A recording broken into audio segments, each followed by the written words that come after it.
이 시간 우리가 함께 나눌 하나님의 말씀은 계속해서 로마서입니다. 로마서 14장 1절부터 12절까지 말씀입니다. 로마서 14장 1절부터 12절까지 말씀.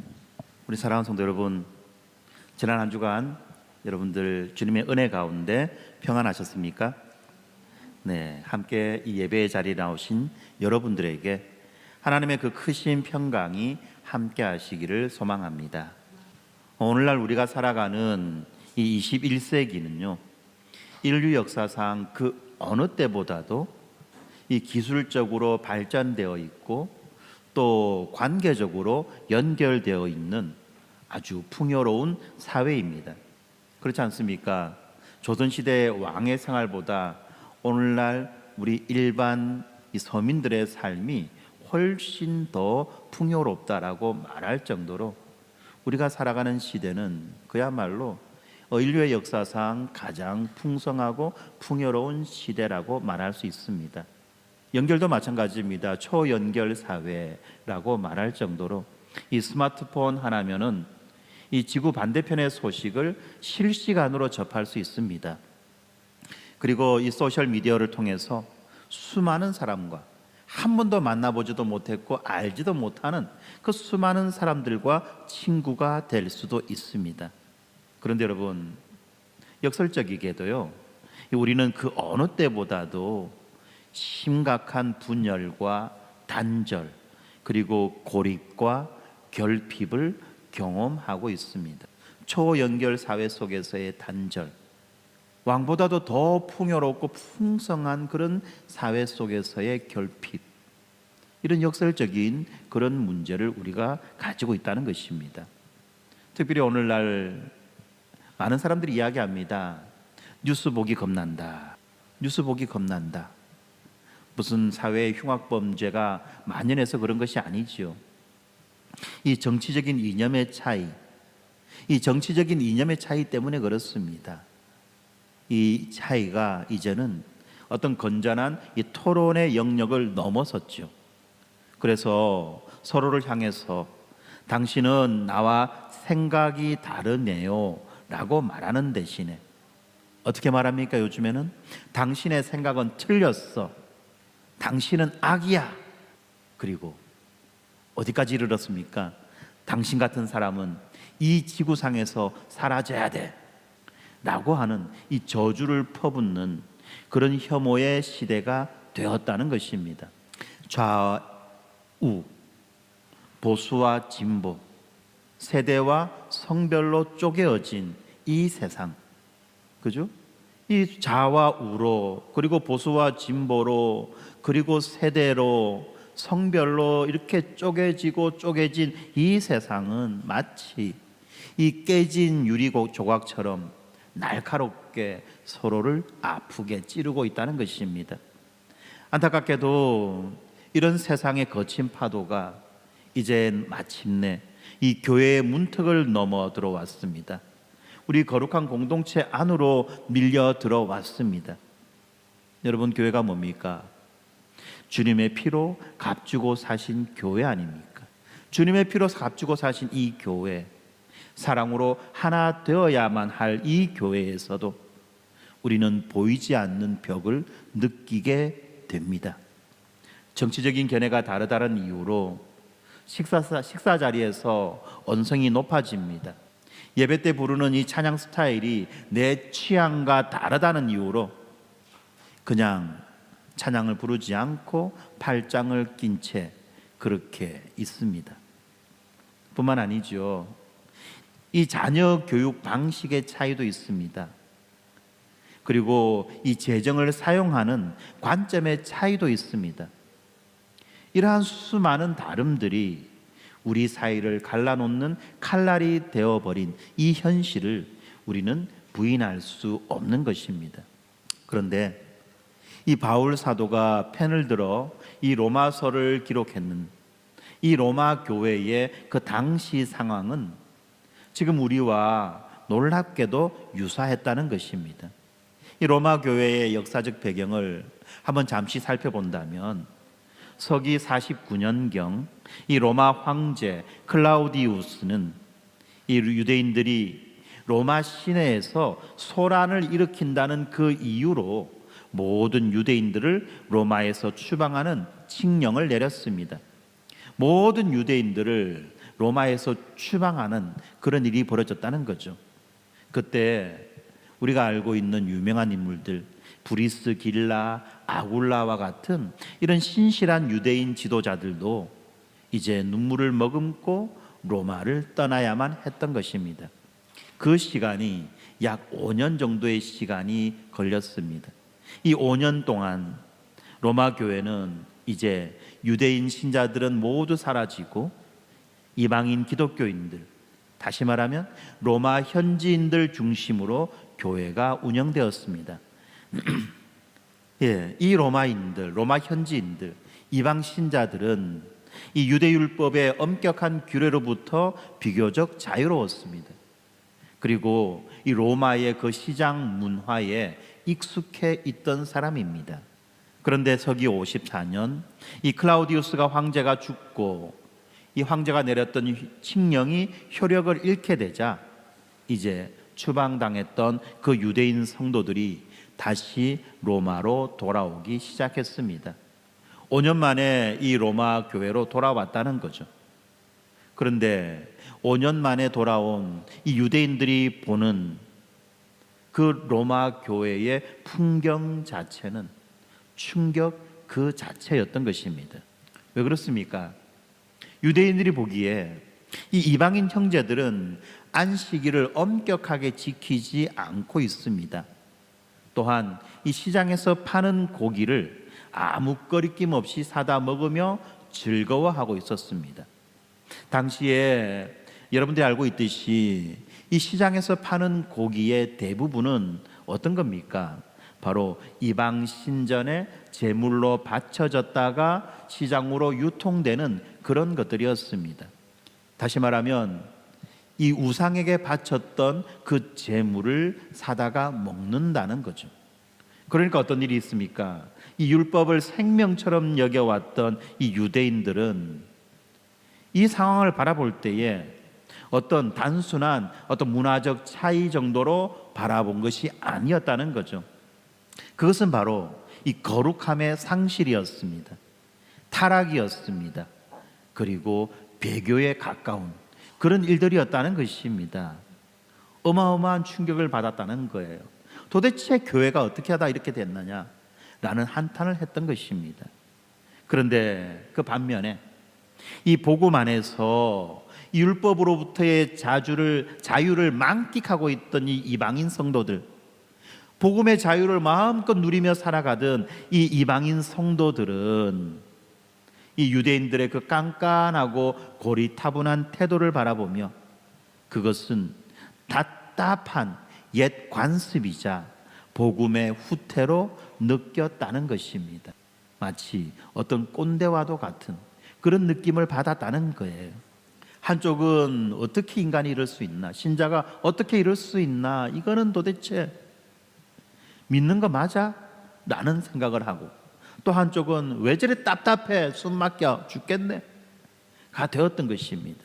이런 긴장감 넘치는 이 상황 속에서 이 사랑이 넘쳐야 할 이 로마 교회의 식탁은, 그 식사 교제는 싸늘한 판단과 정죄의 법정이 되어 버렸던 것입니다. 그래서 이 채소를 먹으며 율법적 거룩을 지키려고 하는 자들은 고기를 먹는 자들을 보고 속되다라고 비판을 했습니다. 반면에 믿음으로 자유를 누리는 자들은 이렇게 채식하는 자들을 바라보면서 믿음이 약하다고 무시했던 것입니다. 믿음이 약한 자들이라고 바라보았던 거예요. 왜요? 복음이 우리에게 자유를 가져다 주었는데 복음이 가져다 준 자유를 왜 제대로 누리지도 못하고 그렇게 조심스럽게 그렇게 사느냐는 거죠. 믿음이 약한 자로서 복음의 자유함을 담대하게 누리지 못하는 그런 자들로서 살았냐 하는 겁니다. 바로 바울은 이 지점에서 이 로마서 14장을 기록하고 있는 거죠. 이 14장을 볼 때 바울은 그 어느 한쪽에 손을 들어주어서 고기를 먹어라 또는 채소만 먹어라 라고 규정해 주지 않고 있어요. 대신에 바울은 지금 이 사람들이 놓치고 있는 더 크고 위대한 그 복음의 원리를 제시해서 보여주고 있습니다. 바로 그 문제 때문에 바울이 지금 이 로마서를 기록하고 있는 것입니다. 바로 우리가 지난 1장부터 8장까지, 조금 더 넓게는 11장까지 우리가 살펴보았던 이신칭의,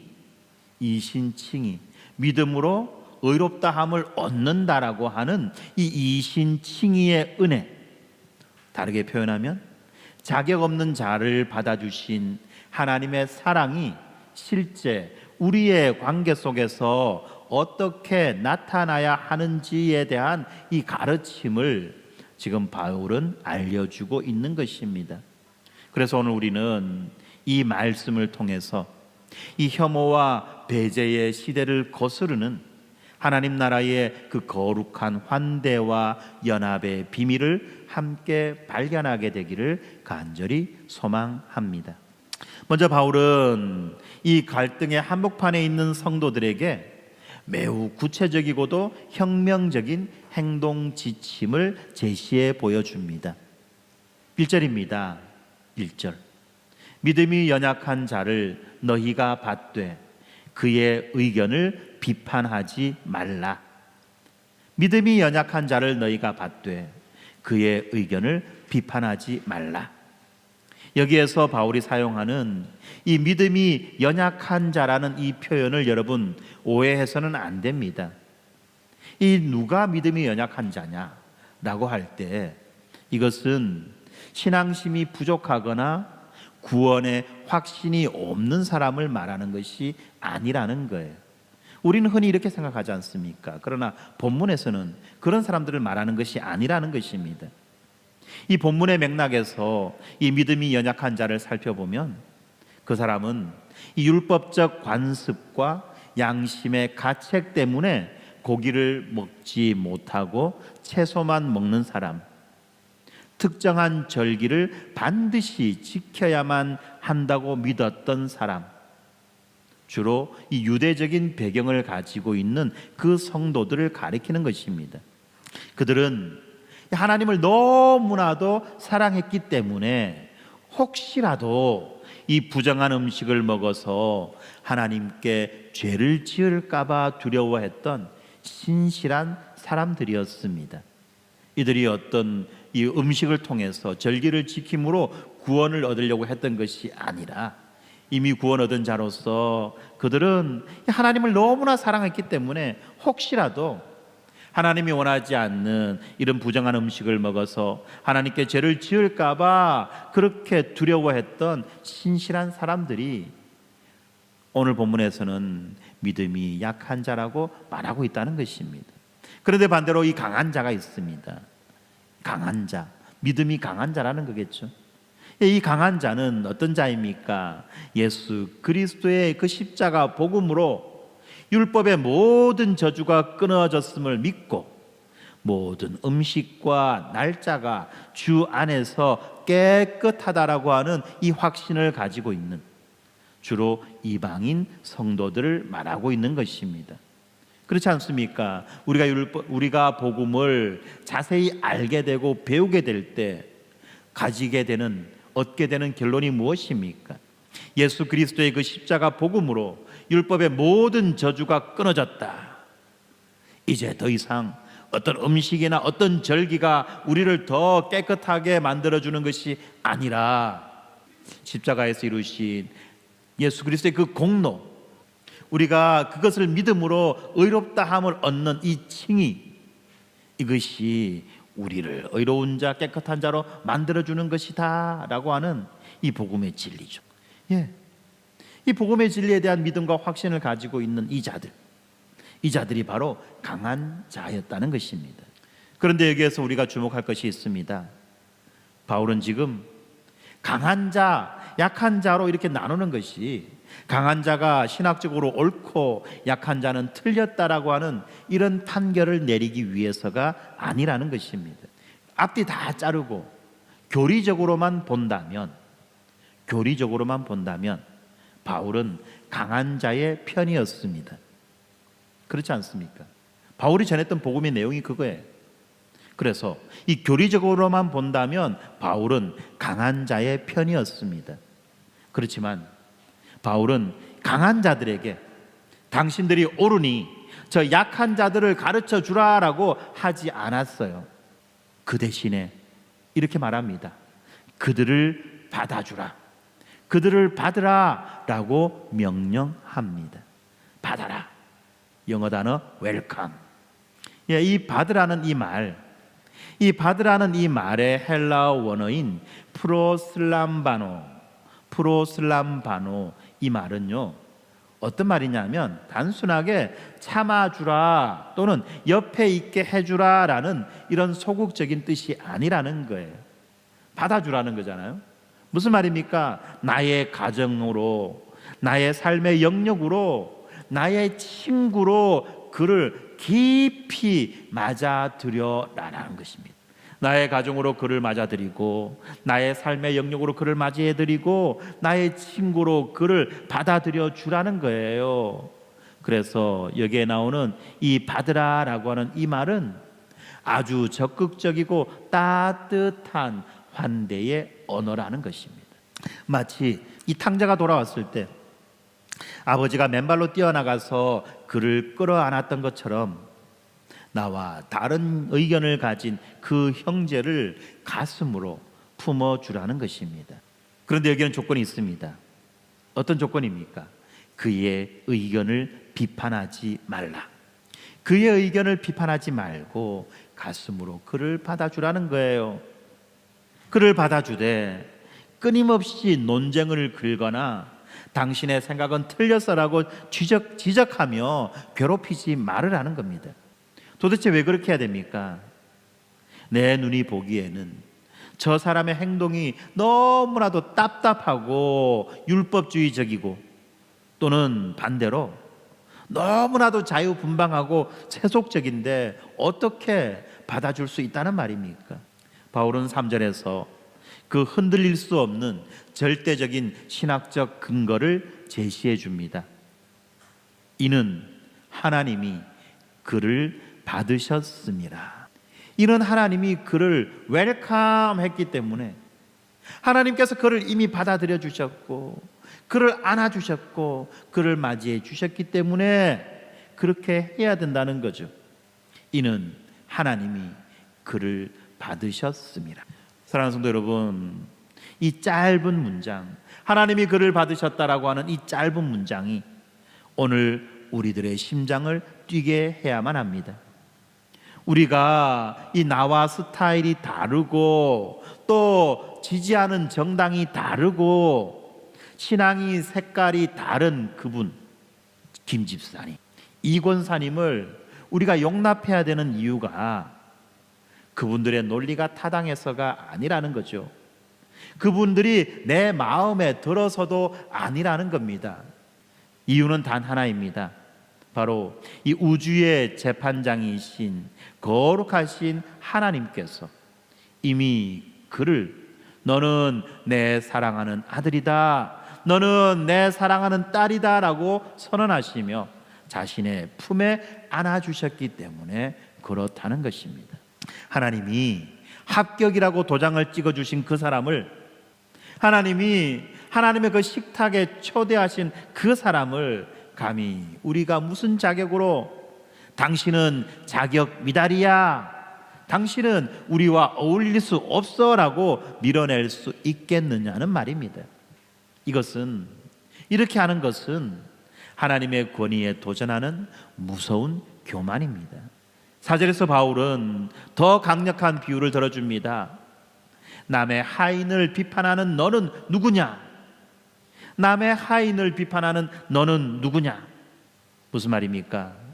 왜 이런 말을 할까요? 이 고대 사회에서는 하인의 잘함과 못함을 평가하고 또 그를 징계하거나 그에게 상을 줄 수 있는 권한은 오직 주인에게만 있었습니다. 하인은 그 주인에게 속한 부속품이라는 거예요. 그 하인에 대한 전적인 권리는 주인만이 가지고 있다는 것입니다. 그렇기 때문에 옆집 주인이 남의 집 하인을 야단칠 수 없다는 거예요. 만약에 옆집 주인이 남의 집 하인을 야단친다는 것은 그 주인을 모독하는 그런 일이라는 것입니다. 바로 이 지점에서 바울은 묻고 있습니다. 네가 저 형제의 주인이냐? 하나님이 저 형제의 주인이냐? 우리는 종종 이 교회 안에서 우리가 서로의 주인인 것처럼, 서로의 재판관인 것처럼 착각합니다. 그래서 내 기준대로 형제를 고치려고 들고 내 잣대로 판단하려고 듭니다. 하지만 바울은 선언합니다. 주인은 따로 계신다. 저 형제를 넘어지게 하거나 서게 하실 권한은 오직 주인이신 주님께만 있다. 그리고 이어지는 말씀은 우리에게 큰 위로와 소망을 주지요. 그가 서 있게 되리니 이는 그를 세우시는 권능이 주께 있음이라. 그를 세우시는 권능이 주께 있음이라. 여러분, 혹시 우리 주변에 이 신앙생활을 위태롭게 하는 것처럼 보이는 성도가 있습니까? 저렇게 믿어서 천국 가겠나? 이런 생각이 드는 그런 지체가 있습니까? 여러분, 여러분의 염려를 내어 놓으시기 바랍니다. 그를 붙들고 계신 분은 내가 아니라 전능하신 주님이십니다. 주님께서 당신의 피로 사신 그 영혼을 결코 포기하지 않으시기 때문에 우리는 이런 확신을 가질 수 있는 것입니다. 주님의 권능이 그를 반드시 세우실 것입니다. 그가 비틀거릴 때 붙잡아 주실 것이고 그가 넘어질 때 다시 일으켜 세워 주실 것입니다.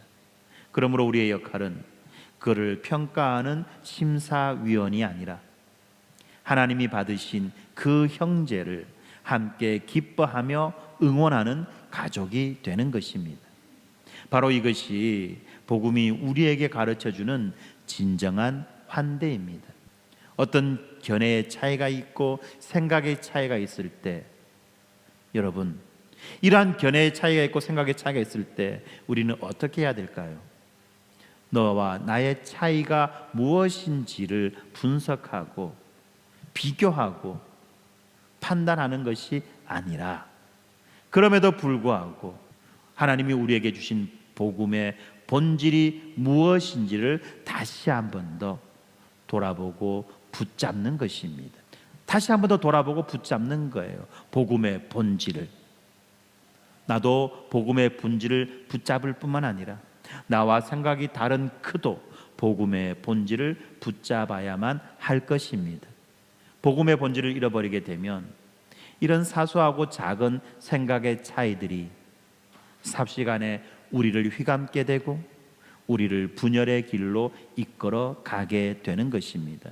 신자가 분열할 때 누가 가장 기뻐할까요? 하나님이 가장 기뻐할까요? 사단 마귀가 가장 기뻐할까요? 만약에 우리가 분열하려고 든다면 분열할 수밖에 없는 100만 가지 이유를 우리가 찾을 수 있을 것입니다. 온갖 이유로, 고향이 다르다는 이유로, 출신 학교가 다르다는 이유로, 취미가 다르다는 이유로, 성별이 다르다는 이유로, 지지하는 정당이 다르다는 이유로, 살아가는 동네가 다르다는 이유로, 그죠? 100만 가지 이유로 우리는 서로 쪼개고 나눌 수 있습니다. 그러나 이렇게 쪼개고 나누어지는 것은 하나님이 결코 기뻐하시지 않는다는 것입니다.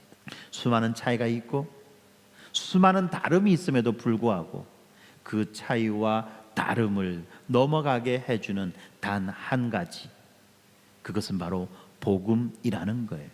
그래서 여러분, 차이가 발견되십니까? 다름이 발견되십니까? 그러면 다시 복음 앞으로 우리는 돌아가야만 할 것입니다. 이어지는 본문에서 바울은 우리들의 시선을 이 행동의 옳고 그름에서 마음의 동기로, 그리고 나 자신에게서 주님에게로 옮겨갑니다. 무슨 말입니까? 옳고 그르다, 또 나는 이렇게 생각한다, 이것이 아니라는 거죠. 왜 그런 일을 하는가라고 하는 마음의 동기를 점검해야 할 것이라는 겁니다. 그리고 주님을 바라보아야만 할 것이라는 겁니다. 지금 로마교회 성도들은 서로 묻고 있습니다. 고기를 먹는 게 맞아? 안 먹는 게 맞아? 안식일을 지켜야 돼? 주일을 지켜야 돼?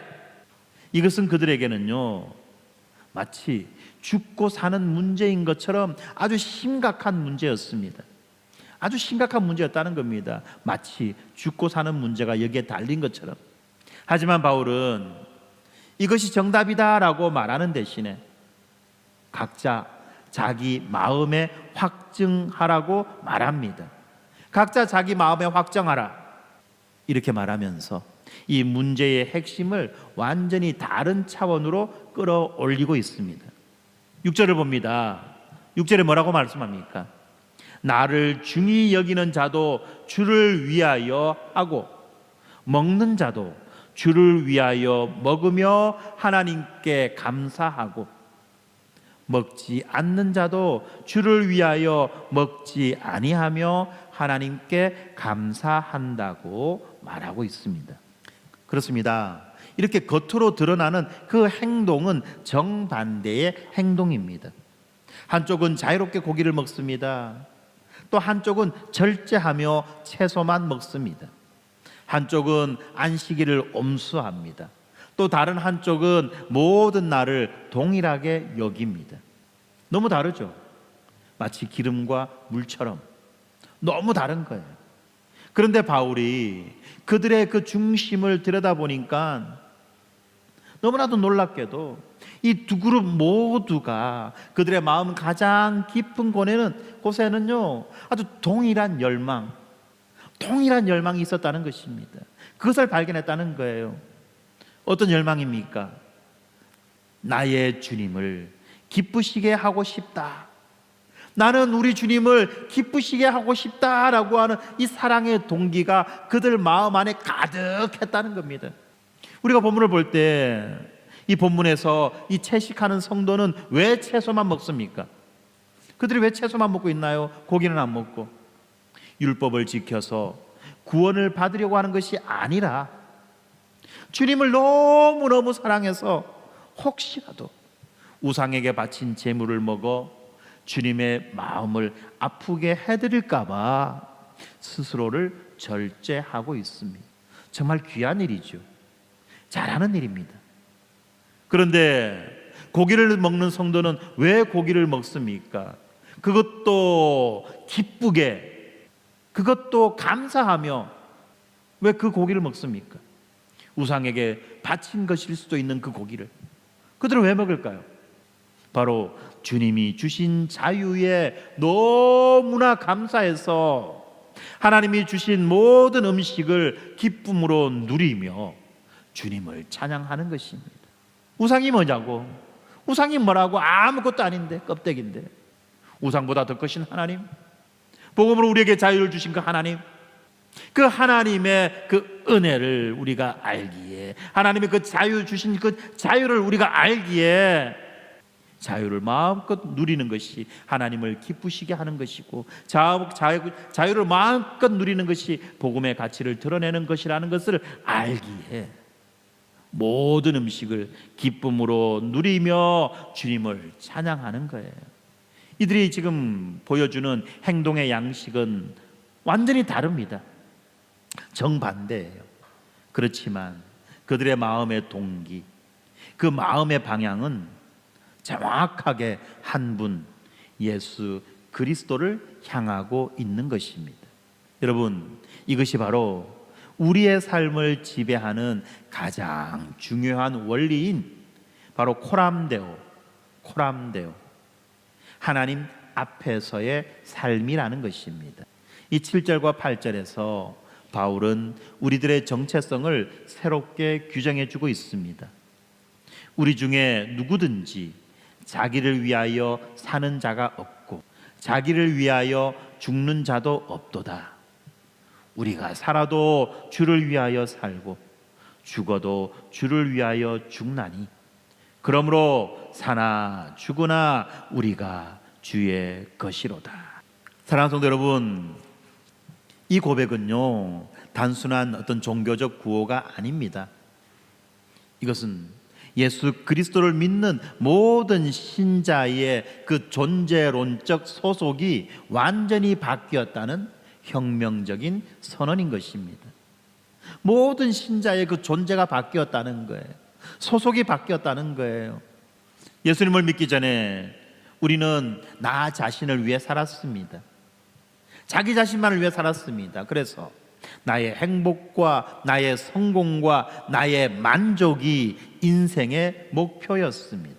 그렇지만 이렇게 십자가를 통과한 우리는 더 이상 나의 것이 아닙니다. 더 이상 나의 것이 아니라는 거예요. 내 인생이 내 것이 아니라는 겁니다.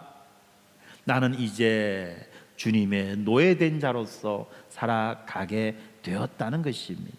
우리는 예수 그리스도의 핏값으로 삼바된 주님의 소유 아닙니까? 9절에서 바울은 예수님께서 죽으시고 부활하신 목적이 바로 산자와 죽은 자 모두의 주, 모두의 퀴리오스, 이 모두의 주님이 되시기 위함이라고 그렇게 선포하고 있습니다. 로마서 14장 9절이죠. 이를 위하여 그리스도께서 죽었다가 다시 살아나셨으니 곧 죽은 자와 산 자의 주가 되려 하심이라.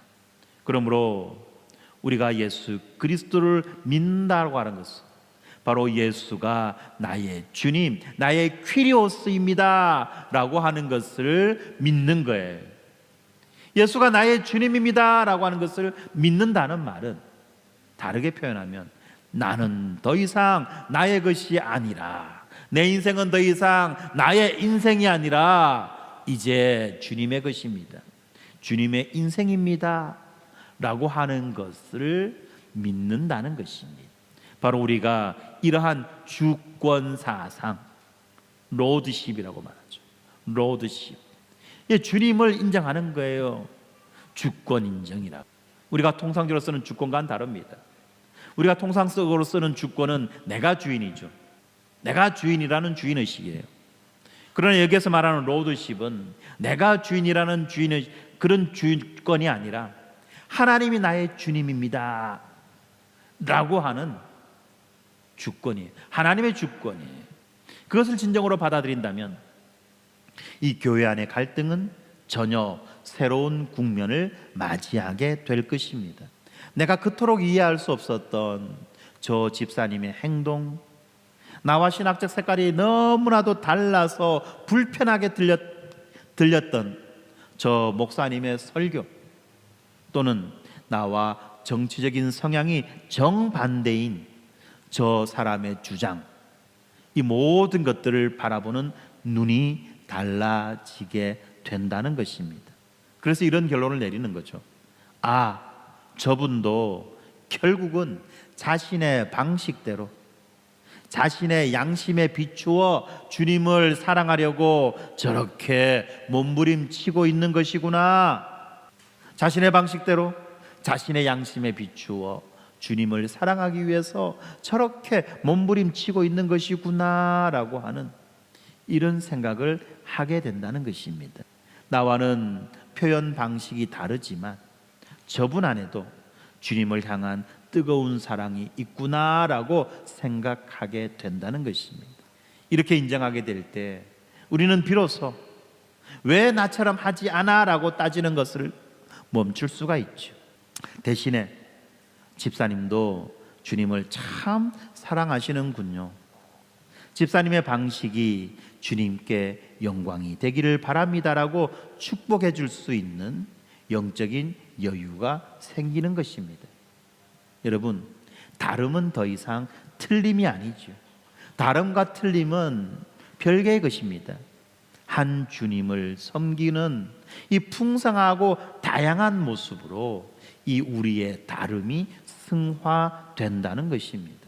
그런데 여기서 우리가 좀 조심해야 될 것이 있어요. 그것은 바로 무엇이냐면 자기의 어떤 사적인 목적과 사적인 이유 때문에 사람들을 호도해 가는 그런 자들이 있다는 것입니다. 여론을 조성해 가는 자들이 있다는 거예요. 여론을 조성해 가는 자들이 있다는 겁니다. 여러분, 그런 여론들의 그런 자들에게 선동당해서는 안 돼요.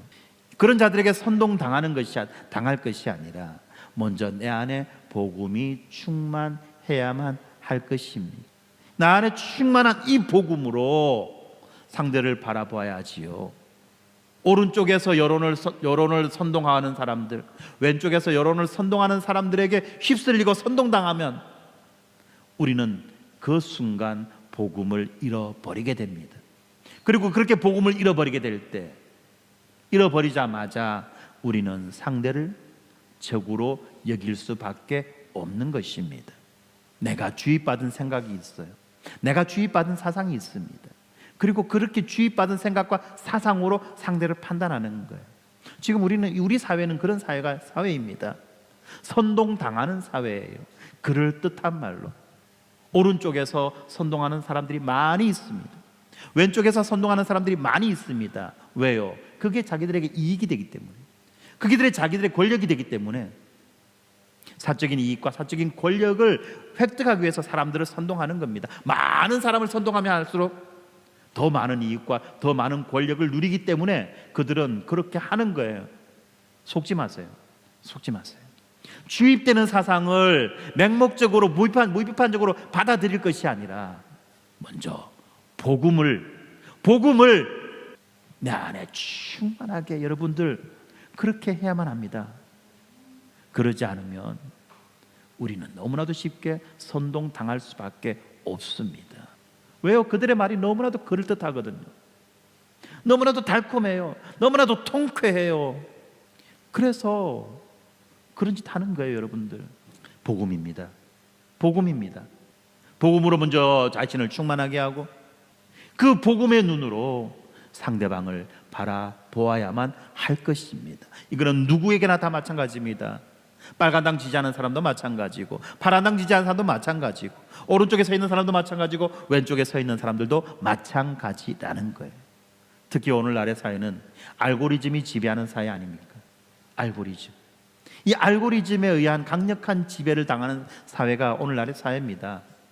그래서 여러분들 맹목적으로 보여지는 것, 들려지는 것을 보고 듣지 마세요. 왜 그렇게 목사가 전하는 복음은 안 믿으려고 몸부림치고 안 들으려고 그렇게 속된 말로 발악을 하면서 유튜브 보여주는 그 짧은 건 왜 그렇게 몰입을 해서 선동당합니까? 왜 그렇게 선동당합니까? 오늘날의 시대는요, 가면 갈수록 우리들의 뇌를, 사고 구조를 단순화시킵니다. 그래서 쉽게 선동당하게 만들어요. 생각하지 못하게. 그래 만들어주는 겁니다. 생각하면서 합시다. 하나님이 우리에게 머리 주신 이유가 뭐죠? 예, 다 알아요. 우리 희성이도 알아요. 하나님 우리에게 머리 주신 이유는 생각하라는 거예요. 그러니까 머리가 머리의 기능을 해야지 머리가 망치의 기능을 해서는 안 되잖아요. 그렇지 않습니까? 마지막으로 이 바울은요, 이제 우리의 시선을 형제가 아닌 하나님과 나 자신의 관계로 돌립니다. 그리고 가장 엄중하고도 가장 종말론적인 사실을 우리 앞에 가져다 줍니다. 10절입니다. 내가 어찌하여 내 형제를 비판하느냐? 어찌하여 내 형제를 업신여기느냐? 우리가 다 하나님의 심판대 앞에 서리라. 여기에서 심판대라고 말하는 이 단어의 헬라어 단어는 베마입니다. 베마. 이 베마라고 하는 것은 이 고대 도시에서 광장 중앙에 높이 솟아있는 단상입니다. 이 단상에 총독이 올라가서 공식적인 판결을 내리기도 하고 또는 올림픽 경기가 끝나고 난 다음에 그 승리자에게 월계관을 씌워주고 상을 주는 시상대의 역할을 한 곳이 바로 이 베마인데, 이 베마를 오늘 우리 성경에서는 심판대라고 번역하고 있는 것입니다. 무슨 말입니까? 언젠가 우리 모두는 우리 각자의 그 인생의 경주를 마치고 우리를 기다리시는 하나님의 베마 앞에 서게 될 것이라는 말입니다. 여러분, 이 말, 심판대 앞에 선다는 이 말 오해하지 마세요. 믿는 자들이 서게 될 이 심판대는 지옥 가느냐 천국 가느냐를 결정하는 이런 형벌의 심판대가 아니라는 거예요. 망하느냐 구원받느냐를 판단하는 그런 형벌의 심판대가 아니라는 거예요. 이미 우리가 알고 있지 않습니까? 예수 그리스도 안에 있는 자에게는 결코 정죄함이 없는 것입니다. 그러면 이 심판대는 어떤 심판대입니까? 이 배만은 어떤 자리입니까? 그것은 바로 우리의 삶을 결산하고 평가받는 매우 진지하고 엄숙한 자리라는 것입니다. 고린도후서 5장 10절의 말씀처럼 우리가 몸으로 행한 것들에 대해 주님과 함께 되돌아보는 시간이라는 것입니다. 이는 우리가 다 반드시 그리스도의 심판대 앞에 나타나게 되어 각각 선악간에 그 몸으로 행한 것을 따라 받으려 함이라. 그날의 주님은 우리와 1대1로 대면하실 것입니다. 12절이죠. 이러므로 우리 각 사람이 자기 일을 하나님께 직고하리라. 우리 각 사람이 자기 일을 하나님께 직고하리라. 이 직고한다는 이 말이 여러분 어떤 말입니까? 자기의 입으로 낱낱이 다 설명하고 고백한다는 이야기. 내가 무슨 짓을 하며 살아왔는지, 내가 어떤 목적과 동기로 이런 일들을 했는지, 이것들을 낱낱이 하나도 숨김없이 하나님 앞에 다 드러내어 말하게 된다는 것입니다. 여러분, 우리 모두는 우리의 인생을 하나님 앞에 직고합니다. 이것이 참으로 두렵고 떨리는 말씀 아닙니까? 심판대에서 주님은 여러분들에게 옆 사람의 인생에 대해서 묻지 않으십니다. 야야, 김 장로가 왜 교회에서 그런 발언을 했는지 너 알아? 박 권사가 왜 그런 옷을 입고 다녔는지 네가 한번 판단해 볼래? 주님은 이것을 묻지 않는다는 겁니다. 주님은 이렇게 묻지 않는다는 거예요. 주님은 오직 너에 대해서, 나에 대해서 묻는다는 겁니다. 너는 너에게 주어진 시간과 자유를 가지고 어떻게 살았니? 너는 내가 피로 사서 너에게 맡겨준 그 형제를 너와 다르다는 이유로 비판하는데 시간을 썼니? 아니면 그를 세워주고 사랑하는데 시간을 썼니? 너는 네 앞에 있는 나의 주권을 인정하며 살았니? 아니면 네가 주인이 되어서 남들을 판단하며 살았니? 여러분, 그 심판대에서 주님은 우리에게 이렇게 물으신다는 거예요. 얼마나 두렵고 얼마나 떨리는 일입니까? 우리가 형제를 비판하고 깎아내리는 것은 바로 내가 심판관의 자리에 있는 월권 행위이자 교만일 뿐 아니라 내 영혼이 하나님 앞에서 맺어야 될 그 상급을 갉아먹는 어리석은 짓이라는 거예요. 여러분은 이 남의 인생을 채점하느라고 내 인생의 답안지를 빈칸으로 남겨두시겠습니까? 우리는 그럴 이유가 없습니다. 인생은 생각보다 너무 짧아요. 우리가 누군가를 미워하고 당을 짓고 험담하기에 우리의 시간은 너무나 소중한 시간입니다. 언젠가 우리가 주님 앞에 홀로 서게 될 그날을 기억하는 시간, 그 기억하는 이 신앙이 여러분 바로 종말론적인 신앙이라는 거예요. 마지막 그 시간을 기억하며 살아가는 그 신앙, 이것이 종말론적인 신앙이라는 것입니다. 이 신앙을 가진 사람은 오늘을 다르게 살 것입니다. 그래서 옆에 있는 형제가 조금은 부족해 보여도 또 내 기준에 맞지 않아도, 아니 맞지 않은 정도가 아니라 내 기준에는 미달이라고 해도 그래, 판단은 주님이 하실 일이지 나는 사랑해야지 라고 결단하게 되는 것입니다. 우리가 비판할 시간이 있다면 그 시간에 그를 위해 기도해 주어야 할 것입니다. 그를 정죄할 에너지가 있다면 그 에너지를 가지고 그를 섬기는데 사용해야 할 것입니다. 왜냐하면 우리는 그날에 주님 앞에서, 주님, 저는 부족했지만 그래도 형제를 사랑하려고 애를 썼습니다. 내 권리를 포기하고서라도 교회의 하나됨을 지키려고 노력했습니다 라고 고백해야 되지 않겠냐는 것입니다. 이것이 바로 심판대에 서는 그 날을 준비하는 지혜로운 성도의 모습인 것입니다. 이제 말씀을 맺겠습니다. 사랑하는 성도 여러분, 오늘 우리가 마주한 현실은 이 로마 시대보다도 훨씬 더 복잡하고 훨씬 더 날카롭습니다. 2000년 전에는 그들에게 주어진 문제가 이 고기와 채소의 문제였습니다. 그러나 오늘날 교회 안에는 이 21세기판 아디아포라들이 넘쳐납니다. 이 아디아포라라고 하는 이 말이 무슨 말이냐면 이 본질적이지 않은 문제라는 거예요. 일종의 회색지대입니다. 맞는 것도 아니고 틀린 것도 아닌, 마치 점심을 먹을 때 짬뽕 먹을래? 짜장면 먹을래요. 짬뽕을 먹는 사람은 짜장면 먹는 사람 보고, 짜장면 먹는 사람은 짬뽕 먹는 사람 보고 말하죠. 탕수육 하나 더 시킬래? 이러면 되는데 그게 아니라 왜 니는 짜장면 먹나? 그 느끼한 거. 왜 니는 짬뽕 먹나? 그 매워 빠진 거. 이러면 안 된다는 거예요. 예. 점심으로 짬뽕이냐 짜장면이냐, 이게 바로 아디아포라라는 거예요. 아디아포라. 이걸 해도 되고 저걸 해도 되는 그런 걸 말합니다. 가장 대표적인 것이 바로 이 정치적 이슈예요.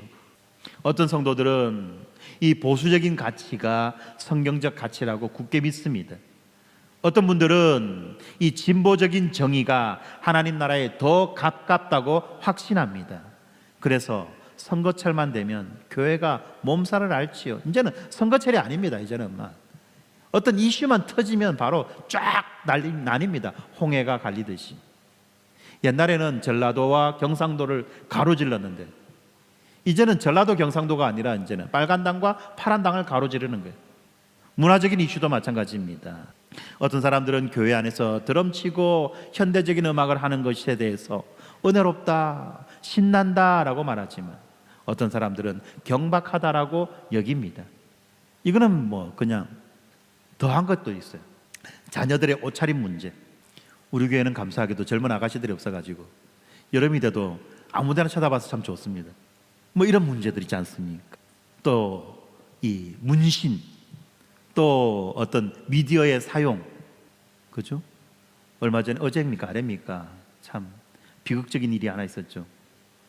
핸드폰 안 바꿔준다고 집에다가 불을 싸지르는 참 이런 일까지 생기는 이런 것들이 있다는 겁니다. 그런 우리에게 세상은 끊임없이 묻고 있어요. 너는 어느 편이냐? 너는 어디에 속한 자냐? 그리고 말합니다. 내 편이 아니면 저기야. 내 편이 아니면 저기야 라고 가르칩니다. 아까도 말씀드렸지만 이 알고리즘은 우리가 듣고 싶은 말만 들려줍니다. 우리가 듣고 싶은 말만 들려주니까 어떤 일이 생깁니까?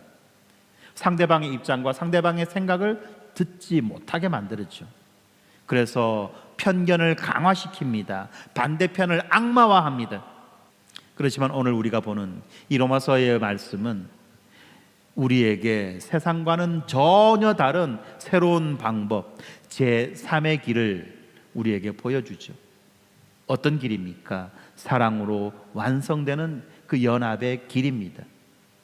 나뉘고 쪼개어지고 서로 적대시하고 분열하는 그런 길이 아니라 사랑으로 연합되는 제3의 길을 우리에게 보여주는 겁니다.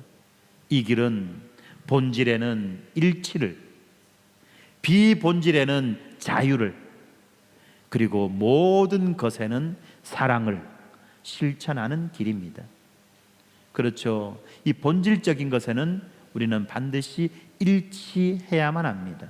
본질과 비본질이 섞일 수는 없어요. 그러나 비본질적인 것에는 자유를 우리는 선언해야만 할 것입니다.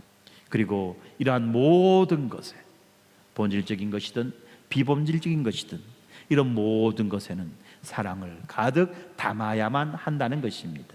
그래서 우리는 이 본질을 굳게 붙잡아야만 합니다. 그래야지 우리가 하나 될 수 있어요. 아까 제가 앞에서 말했던 상대방에 대해서 생각해라, 해라, 받아들여라 라고 하는 이 말의 전제가 있죠. 무엇입니까? 예수를 주로 고백하고 참으로 예수를 주님으로 믿고 살아가는 그 자를 말하는 겁니다. 그렇지 않습니까? 나는 예수를 주로 믿는데 상대방은 예수가 없어요, 복음이 없어요, 복음에 대해서 적대시합니다. 말이 달라진다는 겁니다. 이거는 다른 이야기예요. 그래서 우리는 본질을 굳게 붙잡아야 됩니다. 예수 그리스도가 유일한 구원자며 성경이 하나님의 말씀이라고 하는 이 진리를 우리는 붙잡아야 합니다. 삼위일체 하나님에 대한 신앙에는 타협이 없어야 됩니다. 여기에서 하나됨이 깨지면 교회는 무너집니다. 온갖 이단들이 판을 치게 되는 거죠. 그러면 안 되는 거예요. 그렇지만 이 비본질의 영역에는 서로에게 자유를 허락해야만 합니다. 정치적인 견해, 문화적인 취향, 음식 습관 이런 것들이 성경이 명시적으로 죄라고 규정하지 않는 그런 영역에서는 각자의 양심과 믿음의 분량대로 결정하도록 존중해 주어야만 한다는 것입니다. 그리고 나와 다른 선택을 하는 형제를 보며 틀렸다라고 정죄하는 대신 다르구나, 그럴 수도 있겠구나라고 말할 수 있는 그런 넉넉함이 필요하다는 것입니다. 세 번째로 이 모든 과정에서 이 사랑이 최고의 법이 되어야 합니다. 나의 옳은 주장이 형제의 가슴에 못을 박는다면 그 옳음은 주님 앞에서 아무런 가치가 없는 것입니다. 그래서 사도 바울은 15절에서 음식 때문에 내 형제를 망하게 하지 말라고 호소하고 있습니다. 나의 정치적 승리보다, 나의 논리적인 우위보다 내 형제의 영혼이 주님 보시기에 훨씬 더 소중하다는 말입니다. 이 교회는요, 이 사회의 갈등을 그대로 반영하는 온도계가 되어서는 안 됩니다. 오히려 이 사회의 갈등을 조절하는 온도 조절기가 되어야 하는 것입니다. 그래서 세상이 혐오와 분열로 뜨겁게 달아오를 때 교회는 이 그리스도의 냉철한 사랑으로 그 열기를 식히고 화해하기 하는 이 평화의 진원지가 되어야 할 것입니다. 우리가 서로의 다름을 용납하고 환대할 때 그때 세상은 우리를 보며 충격을 받지요. 저 사람들은 저렇게 다른데 어떻게 하나가 될 수 있지? 어떻게 하나가 될 수 있는 거야? 서로 원수처럼 여기고 싸우고 죽일 듯이 그렇게 대해야 하는데 어떻게 저렇게 할 수 있는 거야? 참 이해 안 되네. 참 이해 안 되네. 예수쟁이들은 이해할 수 없어 라고 충격을 받는 거예요. 그리고 그러한 충격 끝에, 그 질문 끝에 그들은 우리를 하나 되게 하신 예수 그리스도의 그 십자가를 바라보게 될 것이라는 겁니다. 사랑하는 성도 여러분, 이번 한 주간 우리 눈에서 비판의 안경을 벗어버리시기 바랍니다. 그 대신에 우리 주님이 주신 그 환대의 앞치마를 두르시기 바랍니다. 하나님이 받으신 그 사람을 나도 귀하게 여기겠노라고 결단합시다. 그래하여 우리의 식탁이, 우리의 다락방이, 우리의 대화가 누군가를 도마 위에 올리고 난도질하는 그런 정죄의 법정이 아니라 서로를 세워주고 축복하는 은혜의 잔치 자리가 되기를 축원합니다. 주님께서 다시 오셔서 우리의 삶을 결산하실 때 너희가 서로 사랑함으로 나의 제자인 줄 알게 하였구나라고 그렇게 칭찬받는 저와 여러분, 그리고 우리 교회가 되기를 주님의 이름으로 간절히 축원합니다. 아멘. 함께 기도하겠습니다. 하나님 아버지, 감사합니다. 자격 없는 우리를 그 크신 십자가의 사랑으로 받아주시고 주님의 자녀 삼아주신 은혜에 감사합니다. 주님, 우리는 너무나도 연약하여 나와 조금만 달라도 이 형제를 판단하고 정죄할 때가 많았음을 고백합니다. 주님, 우리의 교만함을 용서하여 주시옵소서. 이제는 주님의 눈으로 형제를 바라보게 하여 주시옵소서. 하나님이 받으신 자를 나도 받게 하시고 주님을 위하여 살아가는 서로의 중심을 보게 하시며 장차 우리가 서게 될 그 뱀아, 그 심판대를 기억하며 사랑으로 하나 되는 우리 교회가 되게 하여 주시옵소서. 예수님의 이름으로 기도드립니다. 아멘.